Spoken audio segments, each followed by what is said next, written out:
নমস্কাৰ আসাম টেকটক্স ইউটিউব চেনেলত আপোনালোক সকলোকে স্বাগতম জনাইছো আৰু পুনৰ লৈ আহিছো কেইটামান গুৰুত্বপূৰ্ণ খবৰ আৰু এনে ধৰণৰ খবৰ নিতৌ চাই থাকিবলৈ আসাম টেকটক্স চেনেলটো সাবস্ক্ৰাইব কৰি কাষত থকা বেল আইকনটো প্ৰেছ কৰি দিব আৰু ভিডিঅ'টোত এটাকৈ লাইক আৰু শ্বেয়াৰ কৰি মোক উৎসাহিত কৰিবলৈ একেবাৰে নাপাহৰিব আৰু যদিহে আপোনালোকে আমাৰ ফেচবুক পেজত চাই আছে তেনেহলে পেজটো ফলো কৰি দিব তেন্তে আহক আজি গুৰুত্বপূৰ্ণ খবৰকেইটা আৰম্ভ কৰোঁ এই মুহূৰ্তৰ প্ৰথমটো গুৰুত্বপূৰ্ণ খবৰটো হৈছে স্বাধীনতা দিৱসৰ দিনা মণিপুৰক লৈ ডাঙৰ ঘোষণা প্ৰধানমন্ত্ৰীৰ মণিপুৰৰ সৈতে সমগ্ৰ দেশ আছে মণিপুৰত বহু লোকে হেৰুৱালে জীৱন মণিপুৰৰ আই মাতৃৰ সৈতে নিৰ্যাতন হ'ল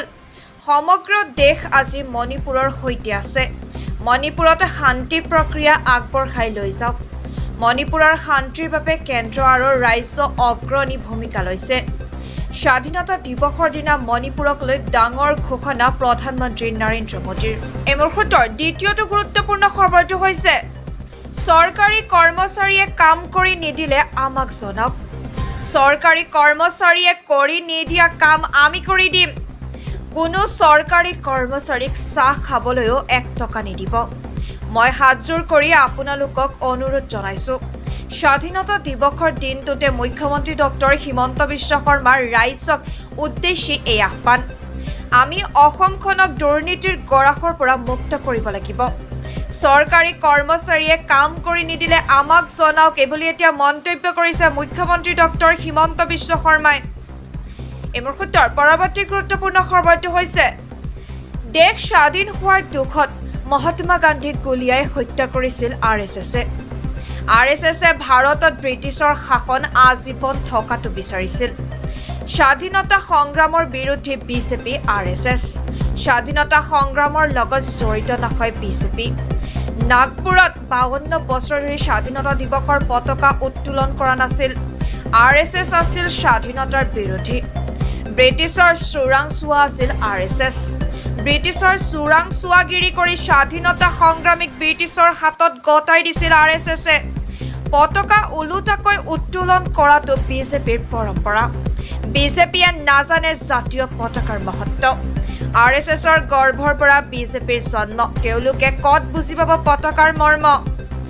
আনক দেশভক্তিৰ চাৰ্টিফিকেট দিয়া বিজেপিৰ মুখ্য কাৰ্যালয়তে জাতীয় পতাকাক অপমান কৰা হৈছে ৰাজ্যিক বিজেপিৰ সভাপতি ভৱেশ কলিতাই অপমান কৰিছে জাতীয় পতাকাক পূৰ্বৰ সভাপতি ৰঞ্জিত কুমাৰ দাসেও জাতীয় পতাকাক অপমান কৰিছিল জাতীয় পতাকাৰ ৰং কেইটাৰ কথাও নাজানে বিজেপিয়ে ঢিঙৰ বিধায়ক আমিনুল ইছলামৰ এই মহা বিস্ফোৰণ এই মুহূৰ্তৰ পৰৱৰ্তী গুৰুত্বপূৰ্ণ খবৰটো হৈছে ৰাজ্যিক বিজেপিৰ মুখ্য কাৰ্যালয়ত ওলোটাকৈ উৰিল ৰাষ্ট্ৰীয় পতাকা উত্তোলন কৰিছিল ভৱেশ কলিতাই বাজপেয়ী ভৱনত ওলোটাকৈ উৰিল জাতীয় পতাকা সাংবাদিক ৰবিশ কুমাৰৰ বিপদ বিজেপি চৰকাৰক প্ৰশ্ন কৰি বিপদত আন 4 সাংবাদিকো অজিত অঞ্জম সাক্ষী যোশী অভিষাৰ শৰ্মা পূৰ্ণপ্ৰসন্ন বাজপেয়ীকো গ্ৰেপ্তাৰৰ যোজা দেশদ্ৰোহিতাৰ অভিযোগ 5 জ্যেষ্ঠ সাংবাদিকৰ বিৰুদ্ধে কি অপৰাধে এই 5 সাংবাদিকৰ প্ৰধানমন্ত্ৰীক প্ৰশ্ন কৰাটোৱে এতিয়া দেশদ্ৰোহিতা 5 জ্যেষ্ঠ সাংবাদিকক জেলত ভৰোৱাৰ যোজা চৰকাৰৰ এই মুহূৰ্তৰ পৰৱৰ্তী গুৰুত্বপূৰ্ণ খবৰটো হৈছে স্বাধীনতা দিৱসৰ দিনা ৰাজ্যবাসীলৈ 20টা ভাল খবৰ চৰকাৰী বিষয়াই আপোনাৰ কাম কৰি নিদিলে কটা হ'ব দৰমহা অভিযোগ দিয়াৰ লগে লগে বিষয়াজনৰ বিৰুদ্ধে ব্যৱস্থা গ্ৰহণ কৰা হ'ব চৰকাৰী বিষয়া কৰ্মচাৰীয়ে চাহ খাবলৈ পইচা বিচাৰিলে 1 টকাও নিদিব এই বছৰতে 300 চৰকাৰী কাৰ্যালয় অনলাইন কৰাৰ ব্যৱস্থা কৰা হ'ব এই বছৰৰ শেষৰ ফালে 6 লাখ লোকক একেদিনাই প্ৰধানমন্ত্ৰী আৱাস যোজনাৰ ঘৰ দিয়া হ'ব অৰুণোদয় হিতাধিকাৰীয়ে লাভ কৰিব 1400 টকাকৈ প্ৰতিমাহে নিজৰ বেংক একাউণ্টত লাভ কৰিব এই ধন ৰাজ্যৰ আত্মসহায়ক গোটৰ 39,56,000 মহিলাই লাভ কৰিব 10,000 টকা বেংক একাউণ্টত পোনপটীয়াকৈ জমা হ'ব এই ধন উদ্যোগ ব্যৱসায়ৰ বাবে দিয়া হ'ব এই ধন 2 মাহৰ ভিতৰত সকলো দৰিদ্ৰ পৰিয়ালেই পাব ৰেচন কাৰ্ড 40 লাখ পৰিয়ালক হিমন্ত চৰকাৰে প্ৰদান কৰিব ৰেচন কাৰ্ড থকা লোকসকলে ফ্ৰী ৰেচন আৰু 5 লাখ টকালৈকে চিকিৎসাৰ সুবিধা লাভ কৰিব 2 লাখ যুৱক-যুৱতীক আত্মসংস্থাপনৰ বাবে 2 লাখকৈ টকা প্ৰদান কৰা হ'ব এই বৰ্ষতে স্বাধীনতা সংগ্ৰামৰ বীৰংগনা কনকলতা স্মৃতিত গহপুৰত নিৰ্মাণ কৰা হ'ব বৃহৎ বিশ্ববিদ্যালয় নিয়মীয়াকৰণৰ কৰা হ'ব সকলো টেট শিক্ষকৰ চাকৰি নিয়মীয়াকৰণৰ প্ৰতিশ্ৰুতি মুখ্যমন্ত্ৰী ডক্টৰ হিমন্ত বিশ্ব শৰ্মাৰ এমাহৰ ভিতৰত বিলুপ্ত হ'ব মহকুমা তাৰ পৰিৱৰ্তে গঠন কৰা হ'ব উপজিলা জিলা সদৰক বাদ দি প্ৰতিটো সমষ্টিতে থাকিব উপজিলাত থাকিব এজনকৈ অতিৰিক্ত উপায়ুক্ত তাৰ তলত থাকিব মহকুমাধিপতি আৰু চক্ৰ বিষয়া 28 আগষ্টৰ পৰা 3 ছেপ্টেম্বৰৰ ভিতৰত মালিগাঁও ফ্লাইঅভাৰ মুকলি কৰা হ'ব দুৰ্গা পূজাৰ পূৰ্বে জু ৰোডৰ ফ্লাইঅভাৰ মুকলি কৰা হ'ব অসমত সম্পূৰ্ণৰূপে বাল্য বিবাহ নোহোৱা কৰিব চৰকাৰে বহু বিবাহ বন্ধ কৰিবলৈ শীঘ্ৰে আইন প্ৰণয়ন কৰিব চৰকাৰে শীঘ্ৰে পুনৰ 22,000 চৰকাৰী চাকৰিৰ বিজ্ঞাপন প্ৰকাশ কৰা হ'ব এই ঘোষণা ৰাজ্যৰ মুখ্যমন্ত্ৰী ডক্টৰ হিমন্ত বিশ্ব শৰ্মাৰ অসম গণ পৰিষদক শেষ কৰি পেলালে অতুল বৰা আৰু কেশৱ মহন্তই আমবাৰীৰ অগপৰ কাৰ্যালয় বিবাহ ভৱন হ'ব নাইকিয়া হৈ যাব অগপৰ নামো নোহোৱা হৈ যাব সঁচা হ'ল নেকি মুখ্যমন্ত্ৰী ডক্টৰ হিমন্ত বিশ্ব শৰ্মাৰ ভৱিষ্যতবাণী অতুল বৰা কেশৱ মহন্তৰ প্ৰচেষ্টাত অৱশেষত আমবাৰীৰ অগপৰ কাৰ্যালয় বিবাহ ভৱন হ'ল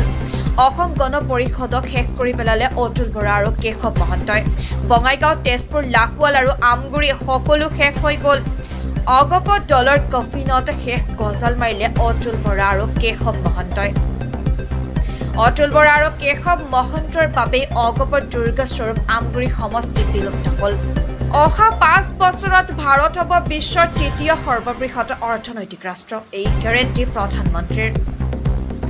দেশৰ ৭৭ সংখ্যক স্বাধীনতা দিৱস উপলক্ষে দিল্লীৰ লালকিল্লাৰ পৰা প্ৰধানমন্ত্ৰী নৰেন্দ্ৰ মোদীয়ে দেশবাসীক সম্বোধন কৰে ভাষণৰ সময়ত তেওঁ দেশবাসীক কেইবাটাও প্ৰতিশ্ৰুতি দিয়ে মণিপুৰ সন্দৰ্ভত প্ৰতিক্ৰিয়া প্ৰকাশ কৰে এমুহূৰ্তৰ পৰৱৰ্তী গুৰুত্বপূৰ্ণ খবৰটো হৈছে মহকুমা নাথাকিব গঠন হ'ব উপজিলা অতিৰিক্ত আয়ুক্তই ল'ব মহকুমাধিপতিৰ ঠাই এই ঘোষণা মুখ্যমন্ত্ৰীৰ